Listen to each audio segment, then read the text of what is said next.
जय श्री कृष्णा, हर हर महादेव। मैं नारायण भक्ति सिप्रा स्वागत करती हूँ आपका अपने चैनल पर। श्री शिवाय नमस्तुभ्यम। हर हर महादेव। महादेव की कृपा हम सभी के ऊपर बनी रहे। आज के दौर में सबसे ज़्यादा लोग दुखी, तन के दुखी से दुखी हैं। चाहे आपको कोई भी परेशानी हो रहा हो तो आप इस उपाय को आप करेंगे तो निश्चित ही आपको आराम मिलेगा।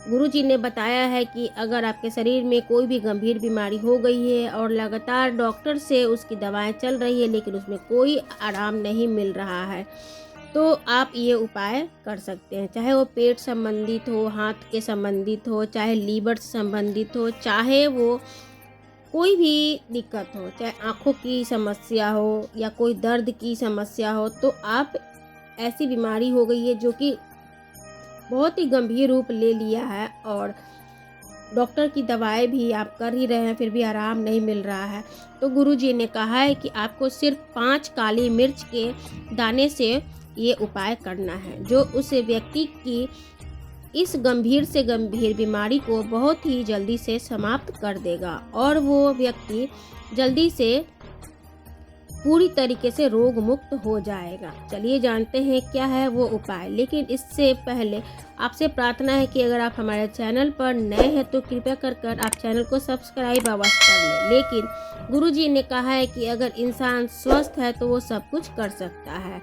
मेहनत भी कर सकता है, वो सारे प्रयास कर सभी स्वस्थ हो सकते हैं, सफलताएं पा सकते हैं, परंतु अस्वस्थ हो जाता है तो कोई भी कार्य सफल नहीं हो सकता है। किसी भी बीमारी में आप एक लोटा जल चढ़ाने में भी बहुत सारी मुश्किलों से सामना कर मुक्ति पाता है।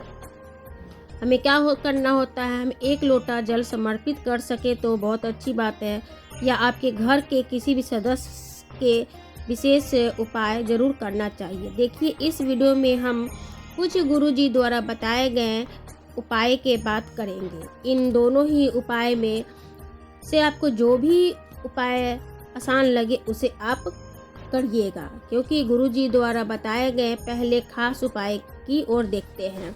बहुत ही आसान है उस उपाय को करने के लिए। सबसे पहले आपको ले लेना है एक लोटा जल, लेकिन आपको ध्यान रखना है कि लोटा तांबे का, पीतल का लेंगे, तथा आप इस स्टील का लोटा भी ले सकते हैं या धातु का ही ले।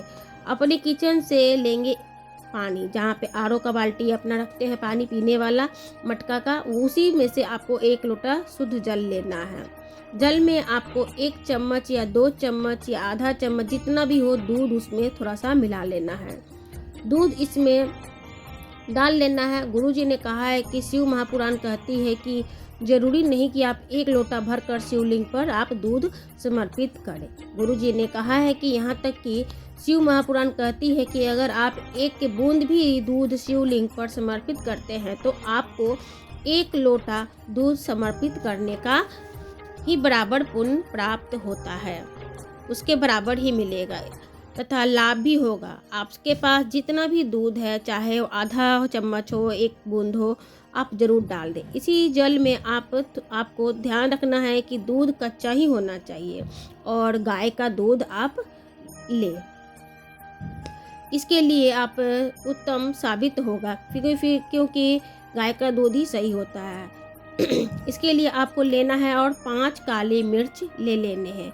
ये सामग्री आप लेकर पहुंच जाएंगे शिव मंदिर में। गुरुजी ने कहा है कि ये उपाय आप हफ्ते में भी कर सकते हैं, किसी भी दिन कर सकते हैं, लेकिन आप सोमवार के दिन या शनिवार के दिन से उपाय करते हैं तो आपके लिए बहुत ही ज़्यादा लाभदायक होता है।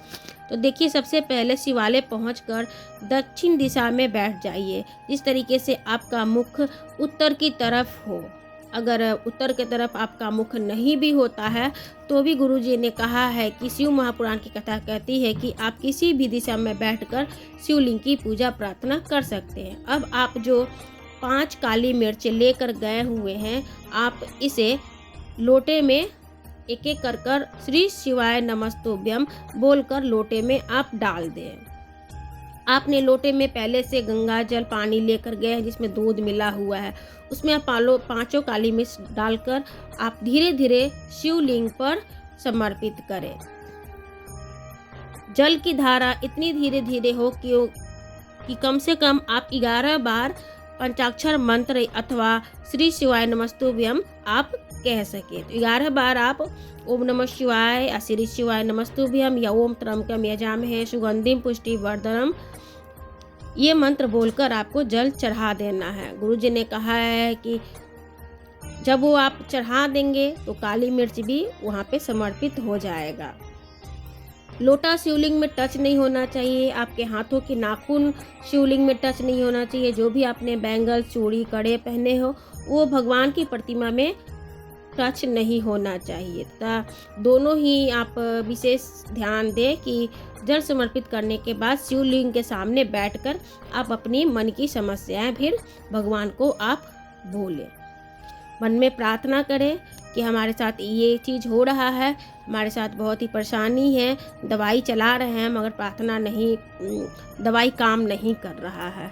जल समर्पित कर देने के बाद आप 2-4 बार या 5 बार कुंदकेश्वर महादेव के नाम का भी लेंगे। तो कुंदकेश्वर महादेव जी गुरु जी कहते हैं कि हमारी बीमारी को दूर करने के लिए ही, हमारे रोग को समाप्त करने के लिए ही महादेव का सबसे सुंदर नाम है ये कुंदकेश्वर महादेव। तो कुंदकेश्वर महादेव के नाम लेकर स्मरण करते हुए भगवान से आप प्रार्थना कर जल समर्पित कर देंगे। और फिर आप उसके बाद कुंदकेश्वर महादेव से प्रार्थना कर लेने के बाद मेरे महादेव मेरे शरीर में या मेरे घर में सदस्य जो भी शरीर से पीड़ा से है, डॉक्टर के यहाँ गए हैं, दवाइयाँ ले रहे हैं, उन सभी की बीमारियों में आप आराम करेंगे। ऐसे में वो आराम हो जाएगा। तो इस तरीके से महादेव आपकी विनती पर कृपा करेंगे, ज़रूर ही विनती भी सुन लेंगे। इस तरीके से आपकी ये एक उपाय ये पूरा हो जाएगा। आप गुरुजी ने बताया है कि अगर हम ये उपाय 2 दिन लगातार करते हैं तो भी आपको ये रिज़ल्ट अच्छा देखने को मिल जाता है तथा शरीर में धीरे धीरे बहुत ही जल्दी से आराम भी मिलना शुरू हो जाएंगे। चाहे जितनी भी पुरानी बीमारी हो उसे आपको बहुत ही शीघ्रता से आराम मिलने शुरू हो जाएगा। अब इसके बाद आप कहेंगे कि गुरुजी के द्वारा बताए गए दूसरे और ख़ास उपाय को देखिए। तो दूसरे ख़ास उपाय में आपको एक लोटा लेना है, जहाँ पे उस उपाय के लिए शरीर में केवल दर्द बन रहा है उसके लिए मैं बता रही हूँ। महाराज जी ने बताया है कि आँखों में दर्द बन रहा है अथवा किसी शरीर में पेट में दर्द बन रहा है तो उसके लिए तो आपको एक लोटा लेना है। लोटे में आपको इत्र लेना है। इत्र डालकर आपको पीपल के वृक्ष के पास जाना है और उसमें आपको पिपलेश्वर महादेव कर उसमें जल चढ़ाना है तथा जल जो चढ़ गया है उसमें से कुछ बूंदे आपको लोटे में उठा लेना है। आप चाहे कटोरी ले जाइए, कोई भी चीज़ ले जाइए तथा उस जल को अपने जहाँ पे आपको दर्द है वहाँ पे लगाइए। इससे भी आपको दर्द से राहत जल्दी मिल जाएगी। तो इस तरीके से आप पिपलेश्वर महादेव करके आप जल चढ़ाएंगे और जो मिट्टी में आपके पास जल है, चाहे आप कॉटन ले जाइए, उससे उठाकर आप कटोरी में थोड़ा सा ले आइए और दर्द वाली जगह पे आप लगाइए। ध्यान रखें कि इस पीपल की पेड़ की पूजा में रविवार के दिन नहीं करना। आपको सोमवार से लेकर शनिवार के बीच में किसी भी दिन आप ये पूजा कर सकते हैं। तो इस तरीके से पिपलेश्वर महादेव के नाम से पीपल के वृक्ष में ये इत्र वाला जल समर्पित कर आप दर्द से मुक्ति पा सकते हैं। आशा करते हैं कि आपको ये महादेव शिव पुराण की जानकारी अच्छी लगी हुई होगी। अच्छा लगा हो चैनल को सब्सक्राइब करें, शेयर करें। फिर मिलते हैं एक नए विषय के साथ। तब तक दे विदा मुझे। मैं शिप्रा। जय श्री कृष्ण, राधे राधे, श्री शिवाय नमस्तुभ्यम।